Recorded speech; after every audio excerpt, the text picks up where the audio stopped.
Hello YouTube, I'm David Frankal and I'm here outside Friedrichstrasse, a station in Berlin. Berlin today is a single unified city, but just a few decades ago it was divided by the infamous Berlin Wall. Now the history of this wall and its social effects are well documented, so I'm here to look at the slightly more dry logistical side of how to administer a divided city. The question I want to answer is, when the Berlin Wall went up, what happened to all the trains?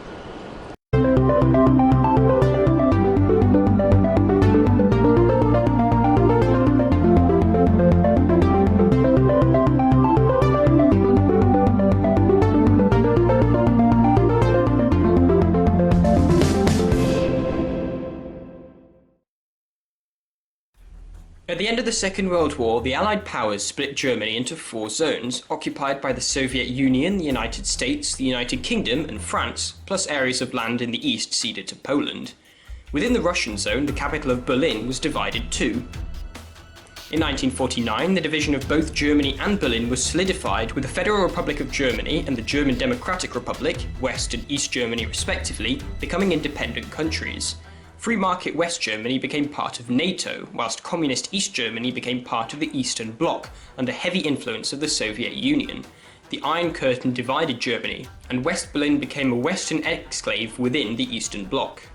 The borders within Berlin were at first relatively permeable. As the years wore on, customs checks became more and more commonplace on trains and trams crossing the border, but for East Germans, Berlin remained the easiest way to access the West. The phenomenon of Republic Flucht saw millions of Germans use Berlin to emigrate from the poorer East Germany to the richer West. The East German DDR government grew increasingly agitated, until in 1961 the border was abruptly closed and what would become known as the Berlin Wall was constructed, physically separating the city.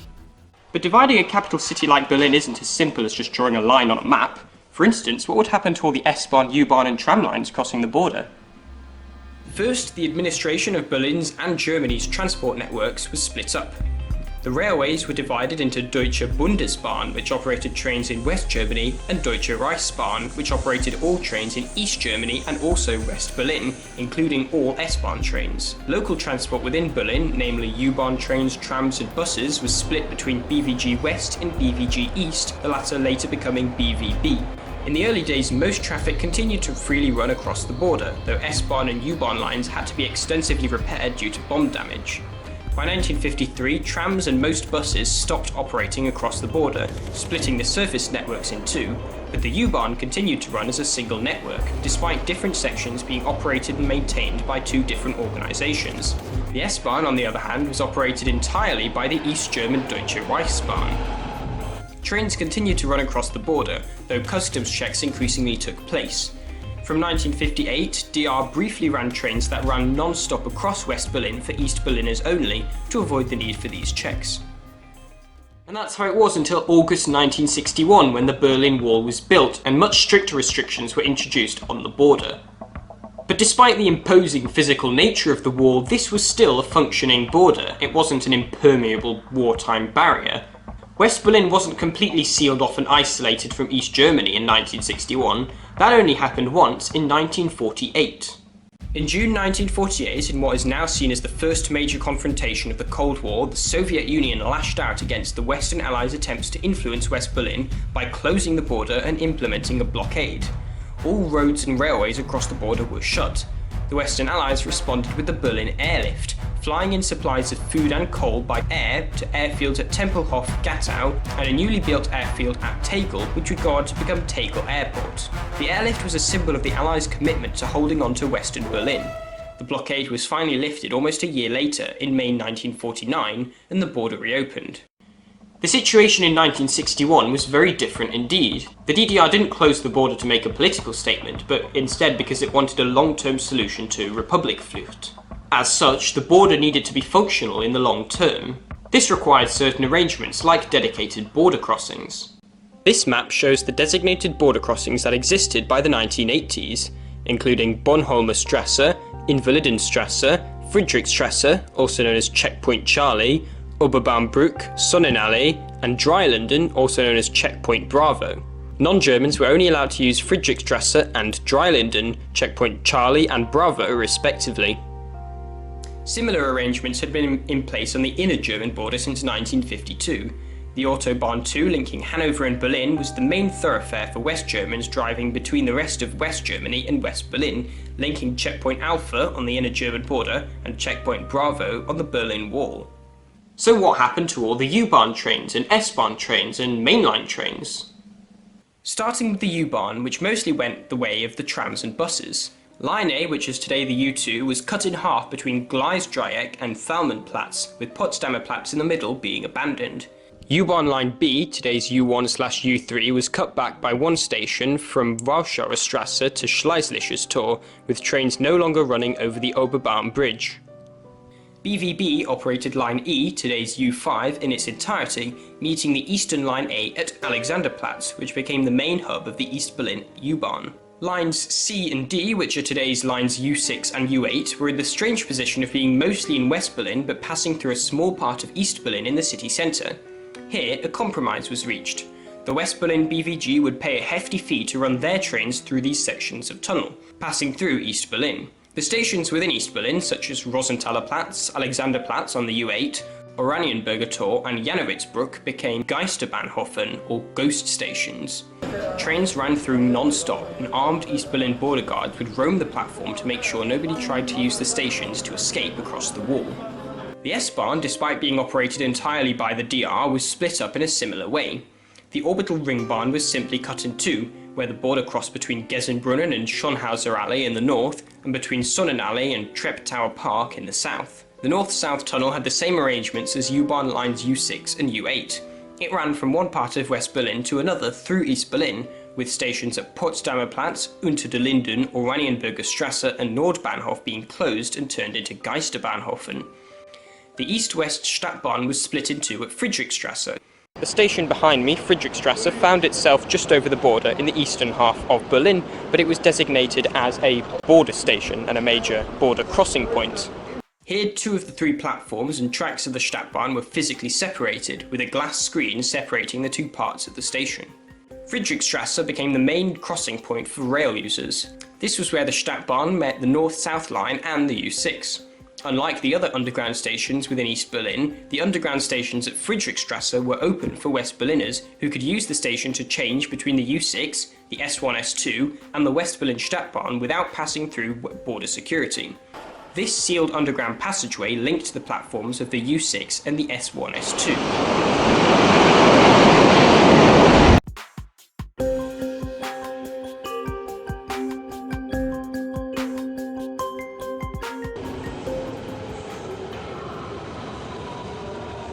Many people crossing the border at surface level used this building, which gained the nickname Schrannenpalast, or Palace of Tears. It's now been preserved as a museum all about the division of Berlin. Other interesting features of Friedrichstrasse included intershops, where West Berliners could buy goods from East Germany without paying customs. So what about long-distance mainline railways? Prior to the Second World War, Berlin's railways were a bit like those of London and Paris, with different lines from different places all terminating in their own grand termini, such as Lechte, Anhalter, Potsdamer, Görlitzer, Schlesischer and Stettiner Bahnhof. After the division of Berlin, many of these stations found themselves within West Berlin but owned by the East German Deutsche Reichsbahn, and so most of them were closed. I'll talk more about that in part 2. The DDR decided to concentrate services to Schlesischer Bahnhof, which became Ostbahnhof, and nearby Lichtenberg, which became the main stations for East Berlin, where domestic trains to cities such as Leipzig and Dresden and international trains to cities such as Warsaw, Prague and Vienna would terminate. In the years leading up to the building of the Berlin Wall, the East Germans built the Outer Ringbahn, encircling West Berlin, allowing trains from all directions to run to Ostbahnhof and Lichtenberg. The Outer Ringbahn also had its own orbital commuter trains, nicknamed Sputniks. The Outer Ringbahn is still in operation today, served by various regional trains, though the local commuter service is no longer running, and many of the smaller stations have since been closed.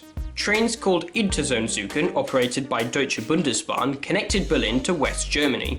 They ran non-stop through East German territory and served the West Berlin Stadtbahn, calling at Charlottenburg, Berlin Zoo and Friedrichstrasse, where they terminated. The same arrangement existed for international trains to Paris, Copenhagen and other Western destinations. Only a few select trains, such as the Paris-Moscow Express, ran through the entirety of the Stadtbahn serving both East and West Berlin, calling at Charlottenburg, Zoo, Friedrichstrasse and Ostbahnhof.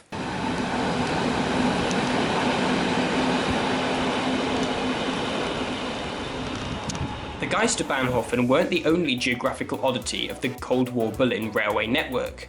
North of the city centre, the border itself followed the route of the S-Bahn.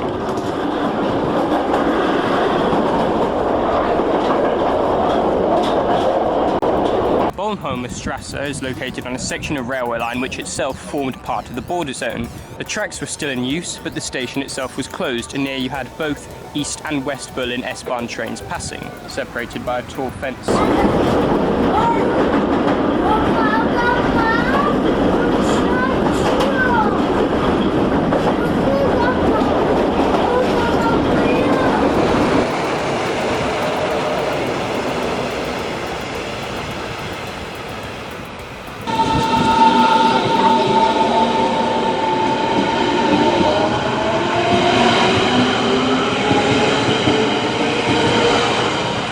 Another special case was here at Rollankenstrasse on the S-Bahns 1 and 2. Similarly to the ghost stations in central Berlin, here you had a line on the West Berlin network briefly dip into East Berlin before going back into West Berlin. However, because this was only just over the border, a special exception was made. Rollankenstrasse was left open and accessible only to West Berlin, just over the border. Here the Berlin Wall itself deviated slightly from the de jure border, in order to go around the station. Thus, Rollankenstrasse functioned as if it were in West Berlin, though notably, because it was technically in East Berlin, it was staffed by East German railway staff.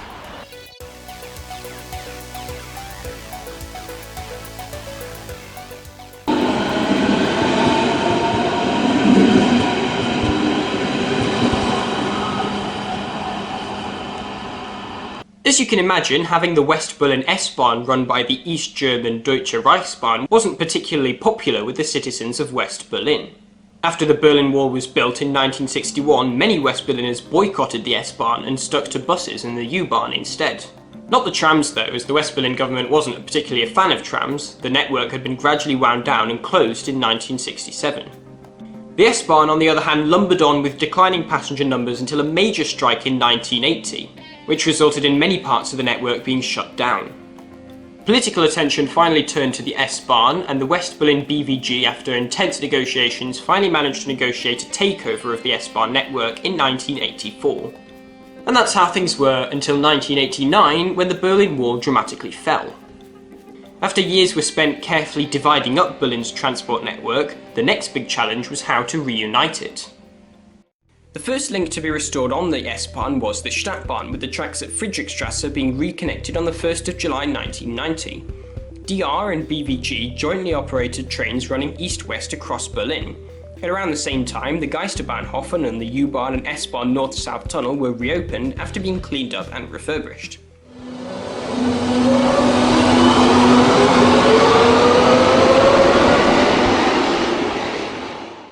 A little remembered part of Berlin's transport history is the M-Bahn, which opened in 1990. It was the world's second commercial maglev train after Birmingham Airport. It linked Gleisdreieck with Bernburger Strasse and Kemperplatz, filling in a gap left by the splitting of the line U2 by serving the area near Potsdamer Platz within West Berlin. The story of the M-Bahn really exemplifies how unexpected the fall of the Berlin Wall was. Delays to its construction meant that it didn't open until 1990, after the Berlin Wall had already fallen. The change in circumstances meant that by the time the M-Bahn actually opened, not only was it completely redundant, but it was actually actively standing in the way of reconnecting the line U2, as it used part of the U2 alignment east of Gleisdreieck. As a result, the M-Bahn closed just 2 months after it opened and was promptly dismantled, allowing work to go ahead on reconnecting the line U2, which was finally completed in 1993.